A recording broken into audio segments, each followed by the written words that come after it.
Every legend starts with a choice.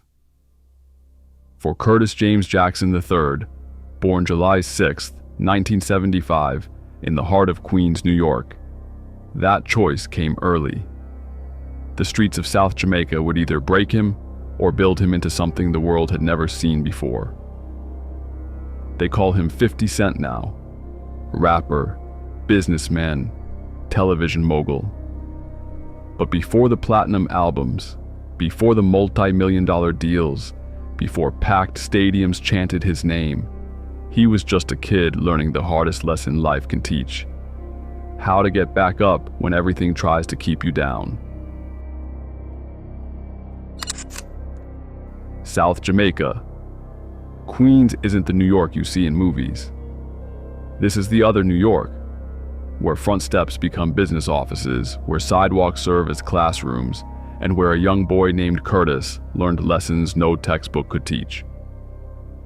Raised by his mother Sabrina, Curtis discovered early that rent doesn't wait for anyone, and survival isn't a game, it's a requirement. When Sabrina passed away while he was still young, his world shifted. His grandparents stepped in to raise him, but the neighborhood continued to be his teacher.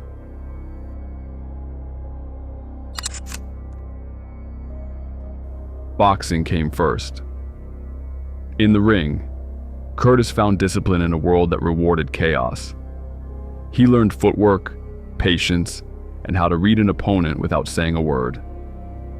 The gym taught him that taking a hit wasn't failure, staying down was. Music came later, first as a listener, then as a participant, in neighborhood basements, over borrowed beats, with friends who believed in something before there was anything concrete to believe in. These weren't just freestyle sessions. They were blueprints for a future none of them could fully imagine.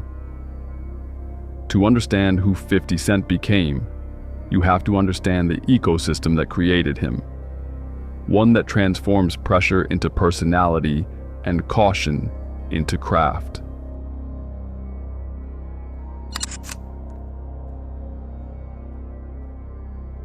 In hip-hop, opportunity doesn't knock, it whispers. For Curtis, that whisper came through Jam Master Jay of Run DMC. In a small Queens studio, Jay became more than a mentor. He became a teacher of fundamentals. Count your bars, build a hook, make every word count. What Jay gave Curtis wasn't just industry access. It was a complete education in the craft of making songs that stick.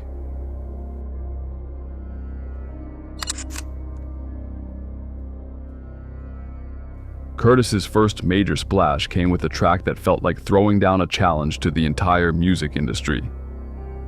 How to Rob was bold, satirical, and name-checked established stars with a comedian's timing and a hustler's confidence.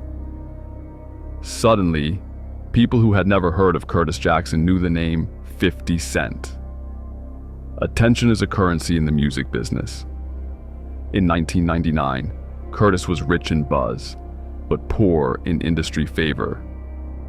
The music world smiled on one side of its face while frowning on the other.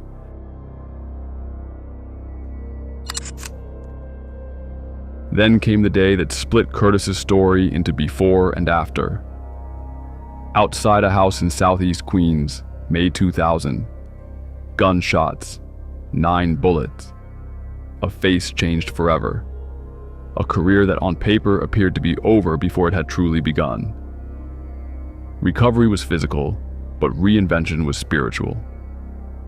As doctors wired his jaw back together, Curtis rewired his entire approach. If record labels wouldn't open their doors, he'd find another way in. Through mixtapes, through the streets, through pure determination. Some people survive traumatic moments. Curtis Jackson built an entirely new life from one.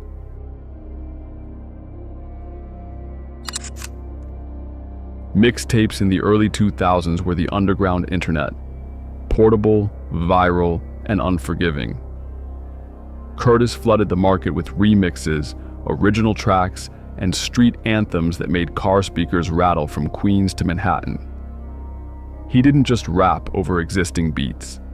He completely reimagined songs, made them his own, then released them back into the city like musical viruses that spread from car to car, block to block. The strategy was pure entrepreneurship. Create something undeniable, make it accessible, then make it everywhere at once. That wave of mixtapes spread from New York to Detroit, then to Los Angeles, until it reached the penthouse offices where two names would change everything: Eminem and Dr. Dre. The contract with Shady Records and Aftermath Entertainment came with something more valuable than money. It came with belief from two of the most influential producers in hip-hop history.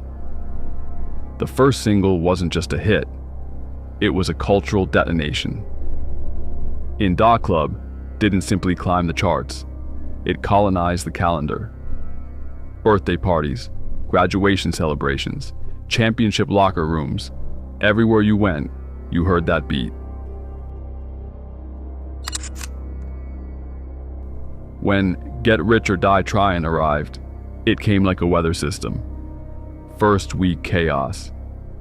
The hooks were instantly memorable. You could hear the survivor in every verse and the strategist in every chorus. Curtis wasn't just telling street stories. He was structuring hits. G-Unit wasn't just a rap group. It was a business plan with adrenaline.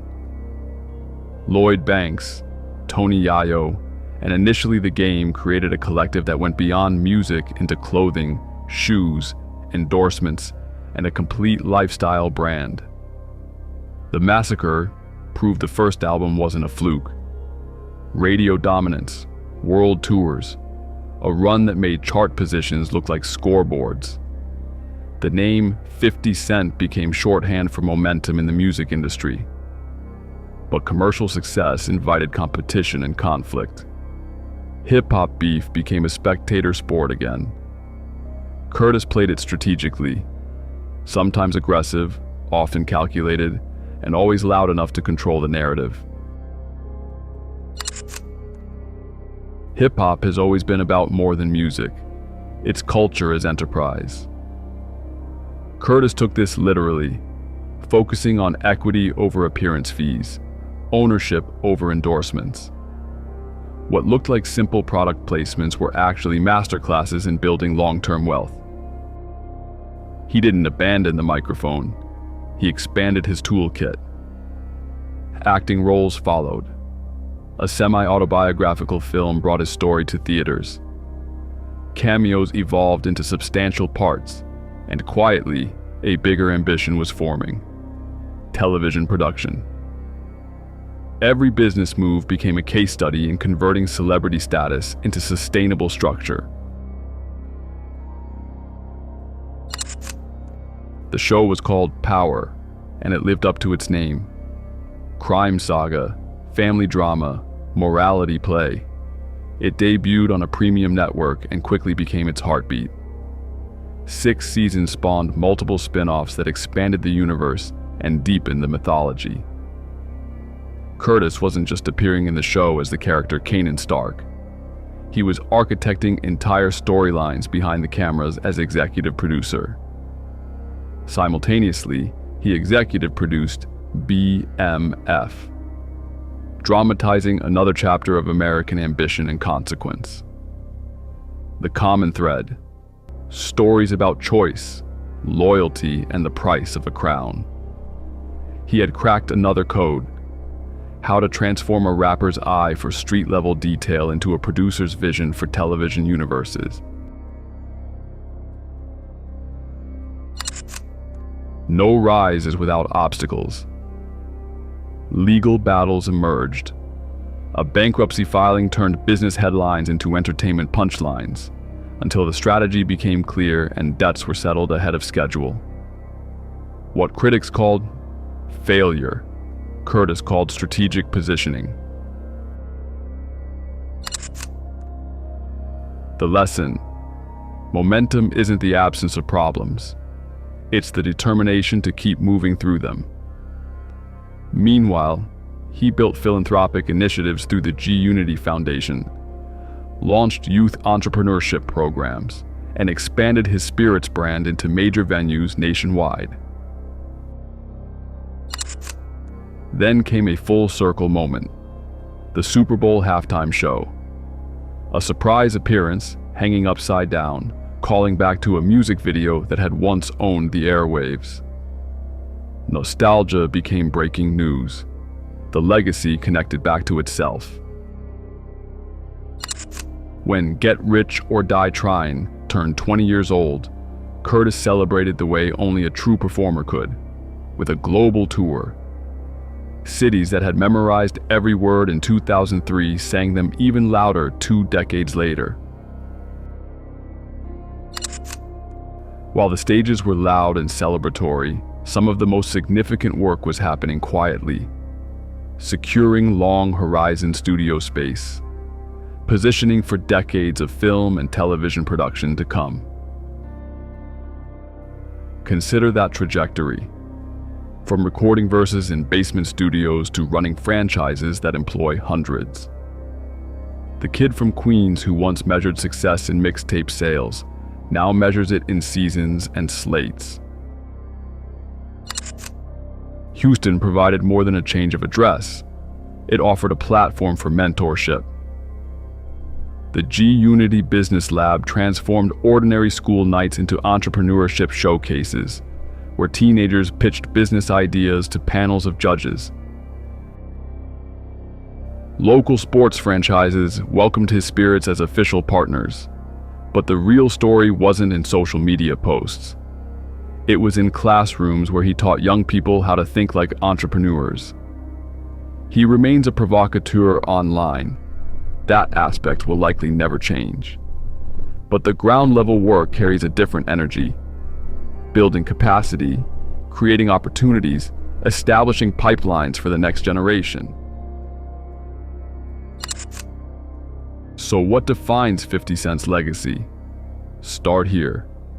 He fundamentally changed how a rapper could approach business strategy. He transformed how personal trauma could be channeled into art, then converted into positive action. He shattered the notion that your first act must define you forever. There are still tours to complete, shows to greenlight, deals to negotiate. But step back, and the overall picture becomes clear. A completely self-authored life. If the early chapters were about survival and success, the later chapters focus on structure and stewardship. And yet, he still carries the rhythm of where it all began. South Jamaica, Queens. You hear it in his cadence, in his humor, in the way he can warn and encourage at the same time. Not everyone receives both a second chance and a second career. He turned both into a blueprint for others to follow. Two names, Curtis and 50, share one body but serve different functions. Curtis builds the companies, manages the teams, balances the budgets. 50 walks onto stages and transforms sound into pure electricity. The achievement of this life has been keeping both identities in constant conversation. And when the beat drops, when an arena counts down and the house lights fade, you can hear, underneath all the chanting and camera clicks, a kid from Queens speaking to the future. Watch closely. I've got one more move to make.